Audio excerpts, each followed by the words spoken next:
Hey everybody, it's Rockula and welcome back to Rockula Retrospective. This is day 10 of my VEDA series, 30 Bands in 30 Days. VEDA stands for Vlog Every Day in April, and today's band is Ed Hall. One of the things I tried to avoid in this series was to look back at my musical past with rose-colored glasses and wax nostalgic about the good old days. I truly believe that right now is the best time in history to be a musician or a music fan because of the unparalleled access we have to every kind of music we want to hear. But I need to indulge myself for a moment and tell you about the early 90s and how it was one of the best periods of my life. I was living at the Hash Palace on Worth Street in East Dallas and hanging in Deep Ellum just about every night. That's when I discovered Ed Hall. At that point, I was still looking for music that was more progressive but wasn't metal. I found myself getting tired of the competition to see who could one-up each other in the more metal category and started looking for bands that didn't take themselves so seriously. Ed Hall was heavy but also had a sense of humor about themselves.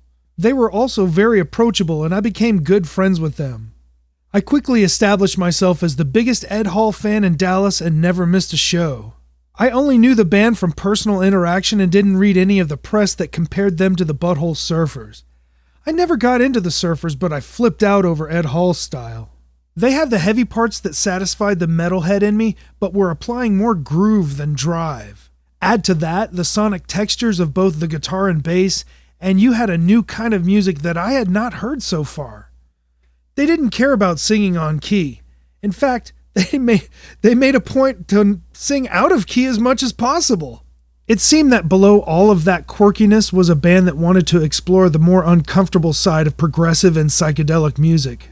I've tried to avoid doing discography-style reviews because most of these artists already have countless reviewers covering their catalogs. However, Ed Hall is one of the bands that I don't mind doing that for because not many people know much about them. Their development is separated by a point where they shifted from quirky and goofy to bizarre and twisted. Albert, released in 1988.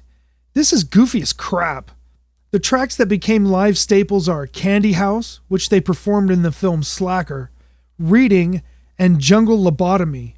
My favorite track is Babies. Love Poke Here came out in 1990.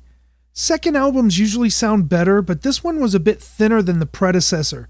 Still, it is packed with a ton of standout tracks.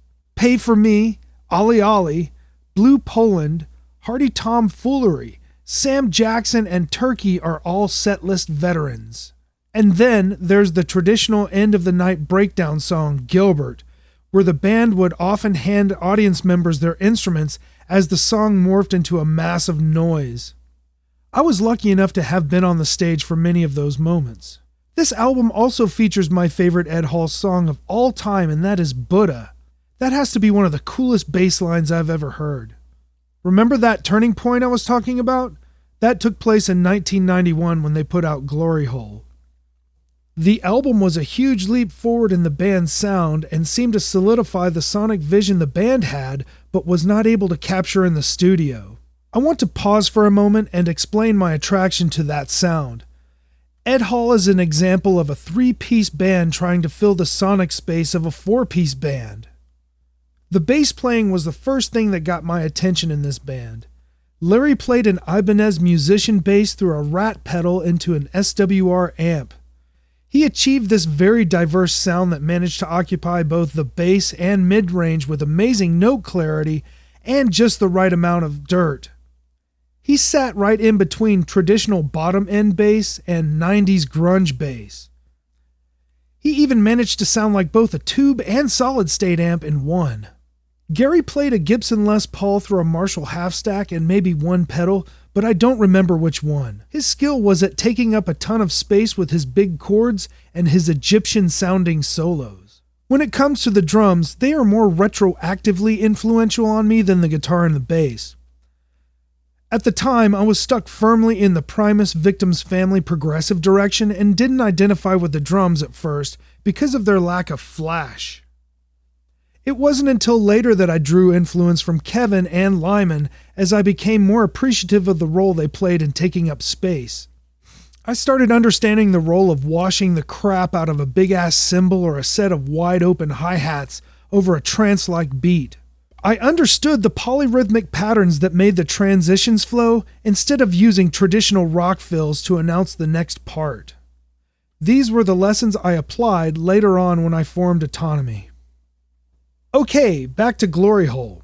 This new, more sonically dense and powerful album marks the transition of Ed Hall from their light-hearted fun albums to a more intense tone. It reminded me of the promotional poster for the Dead Kennedys' Frankenchrist album, which stated that they were putting the pain back in psychedelic music. I had mentioned that on the first two albums, the band played with various elements that might turn the average listener off. Out-of-key vocals, rambling odd time signatures, and some dude playing the bass with his shirt off and poking out his belly. All of that seemed more cartoon-like, which was fine for me at that moment in time. Ed Hall's sense of humor is still there, but the painful psychedelic side becomes amplified with the increase in production value. All of the song titles on Glory Hole are unusual people's names. Some of the songs had previous names like Witless Tit, which was on a 45, now renamed Guido O'Brien, and my favorite song also gets a makeover. Buddha now becomes Buster Enamel. And Buster Enamel now becomes my favorite Ed Hall song of all time. I listened to Glory Hole as an entire album and still don't know all the names of the songs. Mother Scratcher comes out 2 years later and is just as good, if not even better, than Glory Hole. I remember the titles a bit more because most of them actually apply to the song this time. The arrangements are getting more complex and they are blurring the spaces between the songs. If I had to pick a favorite song, it would be Gnomes. The twisted transition from the ominous intro into weird clashing tones and pick harmonics punctuated by ride cymbal bells reminds me of people having bad trips while psychedelic imagery swirls around their heads in those hokey old drug scare films from the 60s. This is the first album they end with a conceptual audio piece. As Afghani Harvest Period winds down, we experience 12 consecutive 4-second tracks of silence followed by track 23, which sounds to me like Larry's bass in a continuous feedback loop with occasional punctuations of drums and a barely audible layer of audio samples underneath. 2 years after Mother Scratcher comes La La Land. The big reverb sound of the last two albums is not as prevalent, and it makes this one seem a bit more focused. That doesn't mean they lost their perfect sense of sonic balance, it just means that the album is a bit more dry sounding. The conceptual flow is even more refined on this album, and many tracks bleed over into each other. I love every track on this album, but I have special affection for The Hybrid because me and Ether from Autonomy would always recite the Bela Lugosi lines that were sampled into the song. My favorite song is the Egyptian-sounding Angel, and I think it is one of the songs that comes closest to being a single out of their entire catalog.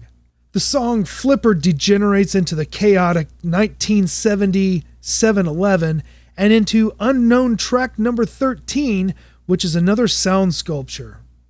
After this, the band breaks up and reforms into Pong. Although they are a great band, I just don't have the same enthusiasm for Pong as I do for Ed Hall. The members were gracious enough to let me hear their unreleased album Permission to Rock Denied, and I loved a lot of it, but I didn't care for some of those tracks. Still, I like everything else they ever did, and that's rare for any band. I cannot stress how much of an impact Ed Hall had on the way I play guitar, bass, and drums, as well as the way I write my music. I even blatantly ripped off an Ed Hall song in one of my own songs, but you will have to do the homework and find it yourself. Ed Hall still does gigs here and there, and they have not lost any of the original qualities that drew me to them in the first place. I'd like to know what you think of Ed Hall in the comments below, and I'd love it if you shared, liked, and subscribed. Thanks for watching Day 10 of my VEDA series, 30 Bands in 30 Days. Tomorrow's band is another heavyweight, Einsturzende Neubauten. I'm Rockula, and this is Rockula Retrospective.